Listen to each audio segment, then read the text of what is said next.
9ஆம் தேதி ஆரம்பிச்சு நான் பாட்டு நின்றேன். இந்த பசங்க படத்துல பக்கடா என்னவான் தெரியுமா, லீவ் இருக்கு 1 2 3 கிட்டத்தட்ட 10 நாள் மேல வருது. இந்த வீக்கெண்ட் ஆரம்பிச்சு அடுத்த வீக்கெண்ட் வரைக்கும் லீவு.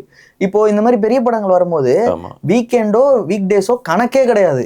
நீங்க அந்த 10 நாள் கூட்டம் இருக்கும். முடிஞ்சாலுமே அடுத்த படம் பெரிய படம் எது வருதோ, பெரிய படமோ இல்ல அடுத்த முக்கியமான படம் எது வருதோ அது வரைக்கும் ஓடும், கூட்டம் இருக்கும். அது வரைக்கும் ஓடும் அந்த படம். கிட்டத்தட்ட 1 மாசம் நமக்கு இருக்க போகுது. சந்தோஷம் தான், சந்தோஷமாவே பார்த்துட்டு போகயா.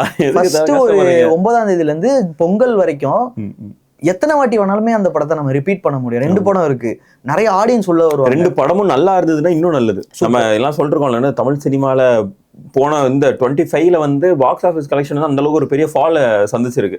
24 கம்பேர் பண்ணுவோம். சூப்பரான ஸ்டார்ட் இது பயங்கரமான ஸ்டார்ட். ஆரம்பமே அமெரிக்காலமா ஸ்டார்ட் பண்றோம், 2 படமே நல்லா ஓடிச்சு அப்படின்னா பேங்கர். 26 வந்து சரியான வருஷமா இருக்கும். அடுத்தடுத்த என்ன சொல்ற தமிழ் சினிமா அடுத்த இடத்துக்கு போறதுக்கு அது வந்து ஒரு மிகப்பெரிய ஹெல்ப்ஃபுல்லா இருக்கும் அப்படின்னு